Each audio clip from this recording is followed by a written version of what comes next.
Bab 608. Lantai ke-7. Berbaring di depan warrior yang adalah kolam guntur yang tak berujung. Mengapa dikatakan bahwa itu adalah kolam guntur? Karena di kolam guntur ini, ada gelombang guntur dan kilat, dan langit di atas kolam guntur tertutup rapat dengan awan gelap. Arus listrik yang tak terhitung jumlahnya terus mengalir darinya ke kolam guntur. Di kolam guntur, warrior yang samar-samar melihat beberapa raksasa berkeliaran di dalamnya, dan ketika dia meliriknya, raksasa itu ternyata adalah Dewa Naga Emas. Penempaan tubuh kolam guntur. Warrior yang merenung sejenak, lalu memandang kilat ungu King Yun. Kilat ungu King Yun adalah benda spiritual langit dan bumi. Kecuali di luar pusaran pusat energi, warrior yang belum pernah melihatnya takut pada makhluk hidup. Mungkinkah ada keberadaan yang mengerikan di kolam guntur ini? Atau adakah benda spiritual langit dan bumi yang tingkat lebih tinggi dari kilat ungu King Yun di kolam guntur ini? Ada 9 level di kolam guntur. Semakin rendah kamu pergi, semakin kuat kekuatan petir yang terkandung di dalamnya. Tentu saja, kamu akan mendapatkan lebih banyak manfaat. Jumlah level yang bisa kamu turunkan tergantung pada kemampuanmu sendiri. Omong-omong, jangan salahkanku karena tidak mengingatkanmu. Meskipun kamu memiliki kesempatan untuk mendapatkan penjaga Dewa Naga ketika mencapai lantai 6, kamu hanya seorang manusia. Jika pergi ke lantai 6, kamu akan mati. Bisik Raja Naga.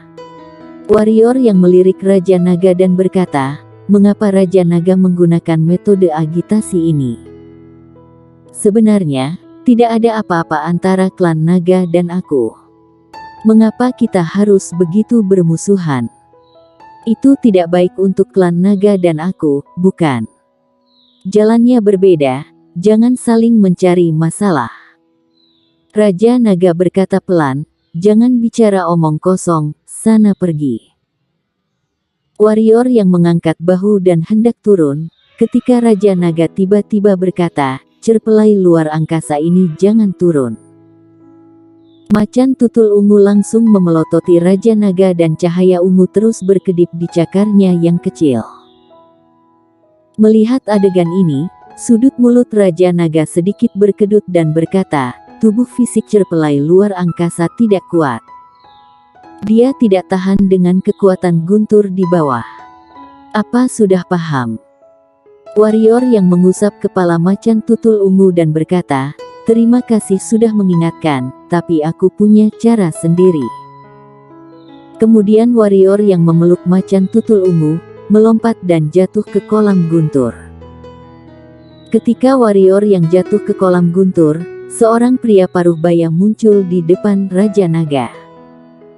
Dia adalah Kaisar Pedang, warrior yang membunuh anakku. Pria paruh baya itu bertanya dengan suara berat, matanya dingin dan niat membunuhnya melonjak. Raja Naga mengangguk dan berkata, aku tahu kamu ingin membalas dendam, tapi apa aku tidak? Kapan klan naga menderita penghinaan seperti itu? Tapi aku memperingatkanmu, kamu tidak boleh melakukannya saat ini. Jika ingin melakukannya, tidak ada seorang pun bisa melindungimu. Aku tidak akan impulsif, kata pria paruh baya itu. Raja Naga mengangguk dan berkata, aku telah berhubungan dengan Tanah Suci, dan mereka telah memutuskan untuk memulai proyek pembantaian super. Jadi, tidak akan lama sebelum kamu dapat menyelesaikannya sendiri. Saat itu, aku akan melihat bagaimana Raja Siluman mengendalikan klan Siluman. Selama hampir 10.000 tahun, klan Siluman ini juga harus memiliki pemilik yang berbeda. Kilatan kegembiraan melintas di mata pria paruh baya itu, dan berkata, Tanah Suci sudah memutuskan. Raja Naga mengangguk dan berkata, warrior yang memenggal kepala generasi muda Felix Zuo, peringkat 10 Tanah Suci. Hal ini membuat tanah suci merasa berbahaya karena mereka tidak ingin memunculkan kembali leluhur pendiri sekte pedang kedua di benua pendekar hitam. Selain itu, guru dari warrior yang telah melukai tanah suci dengan parah. Bagaimana ini bisa membuat tanah suci bertahan? Jadi, warrior yang dan setengah suci itu sudah berakhir. Akankah klan nagaku ikut serta dalam proyek pembantaian super? Pria paruh baya itu tiba-tiba bertanya. Raja Naga mengangguk. Orang setengah baya itu diam, dan klan naga berpartisipasi. Jika rencananya berhasil tidak apa-apa, tetapi jika kalah, maka klan naga bisa kewalahan. Seolah tahu apa yang dipikirkan orang paruh baya itu, Raja Naga berkata, "Jangan khawatir, tidak akan gagal kali ini. Kamu tahu, bukan hanya kami, tetapi juga kerajaan Dinghan.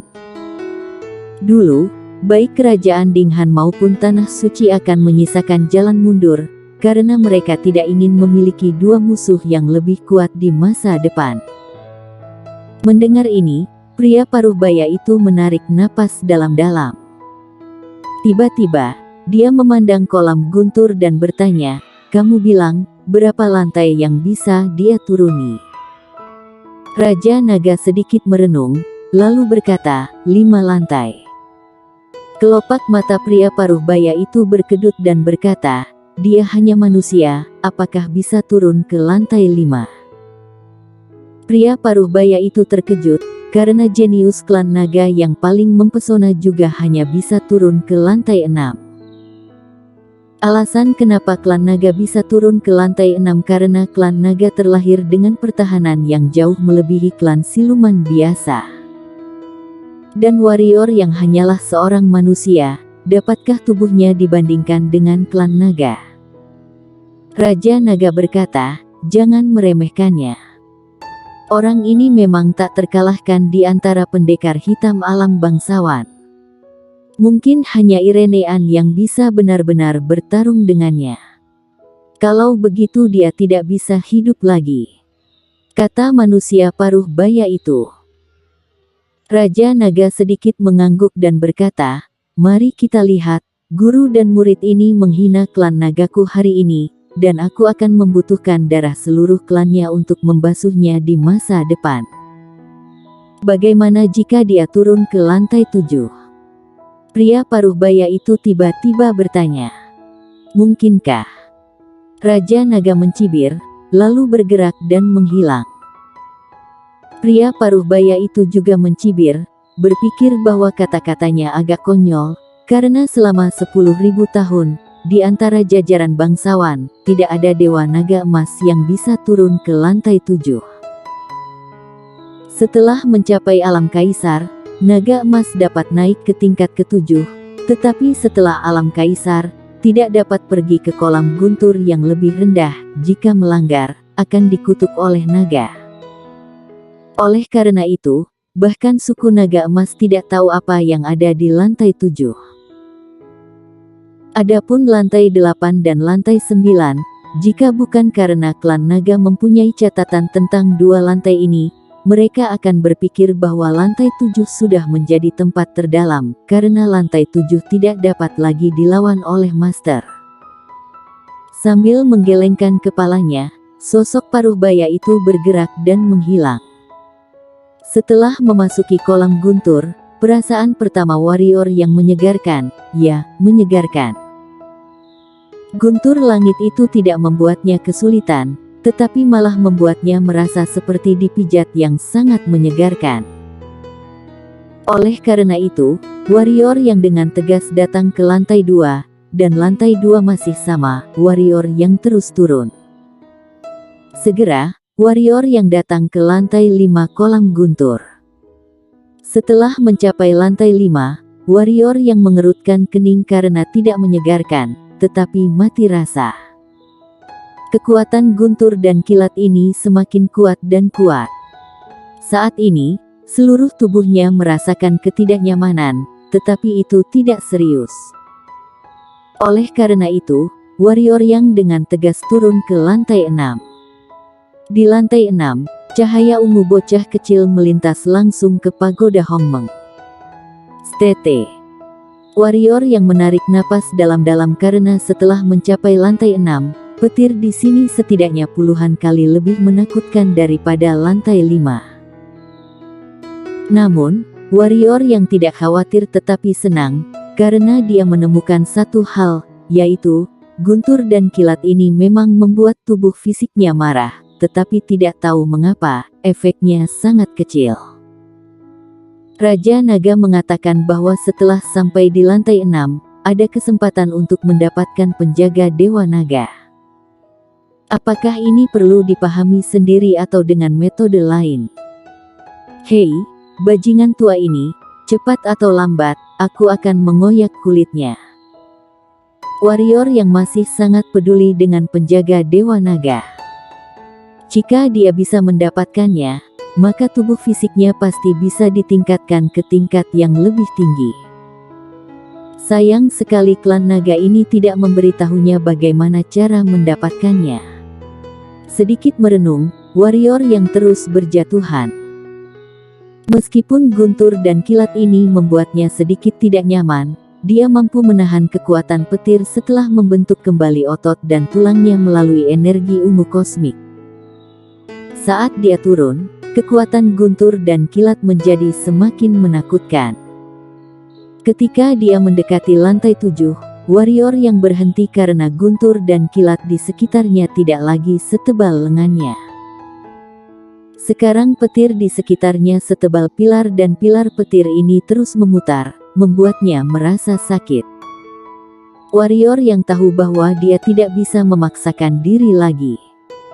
Kilat ungu King Yun masih berada di depan warrior yang mengejutkan warrior yang adalah bahwa guntur dan kilat di sekitarnya tidak menimbulkan ancaman bagi kilat ungu King Yun, bahkan pilar guntur itu tampaknya sedikit takut pada kilat ungu King Yun. Apakah hal yang ditakuti oleh kilat ungu King Yun ada di bawah ini?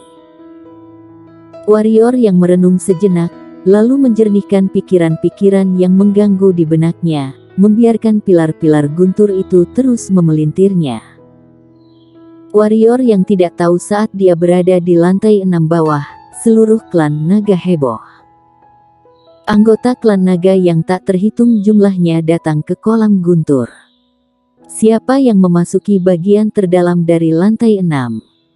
Jenius lain muncul di klan naga. Apakah itu roh naga? Persetan, roh naga masih di retret gua naga, bagaimana bisa berada di kolam guntur? Itu bukan roh naga, bukan naga langit. Tidak mungkin, dia sekarang menerima warisan klan nagaku, tidak mungkin muncul di kolam naga. Berhenti bicara, Raja Naga ada di sini. Raja Naga dan pria Paruhbaya yang telah pergi sebelumnya muncul di samping kolam guntur. Wajah mereka saat ini sangat jelek karena mereka tidak menyangka bahwa warrior yang pergi langsung ke kolam guntur dan masuk ke bagian terdalam dari lantai 6, apakah dia benar-benar manusia? Pada saat ini, seorang wanita yang mengenakan seluruh sisik emas muncul di depan Raja Naga. Wanita itu memandang Raja Naga dan bertanya, "Kakek Kaisar, apakah klan naga muncul seorang jenius?" Siapa itu? Mulut Raja Naga berkedut sedikit, lalu berkata, "Yang di bawah ini bukan dari klan naga, tapi manusia. Seharusnya kamu pernah mendengar namanya. Itu adalah Kaisar Pedang Dunia Manusia. Kaisar Pedang yang membunuh Kris di reruntuhan pendekar suci." Wanita itu mengangkat alisnya dan matanya melotot dengan niat membunuh. Raja Naga mengerutkan kening dan berkata, "Aku tahu kamu ingin membalas dendam Kris, tapi aku memperingatkanmu bahwa kamu tidak boleh menantangnya saat ini. Apa kamu mengerti? Apakah kakek berpikir bahwa kekuatanku saat ini tidak dapat bersaing dengan manusia?" Linda Long berkata dengan sungguh-sungguh, dia tidak hanya membunuh Kris, tetapi juga membuat Kris menjadi puppet. Itu merupakan suatu penghinaan besar. Apakah kakek bisa menahannya? Aku tahu dia memiliki guru setengah suci, kakek kaisar. Kamu tidak bisa melakukannya, tapi kita bisa menyerangnya dengan dia di peringkat yang sama, apa tidak bisa? Raja Naga menggelengkan kepalanya sedikit dan berkata, dia tidak lebih muda dari leluhur pendiri Sekte Pedang, bahkan lebih kuat dari leluhur pendiri Sekte Pedang dalam usia saat ini. Apa kamu mengerti? Hati Linda Long bergidik. Warrior yang sudah begitu kuat. Ya Tuhan, dia turun ke lantai 7, dia turun ke lantai 7. Tiba-tiba, seseorang berteriak. Semua orang memandang kolam guntur dan melihat angka 7 besar muncul di atas kolam guntur. Bersambung.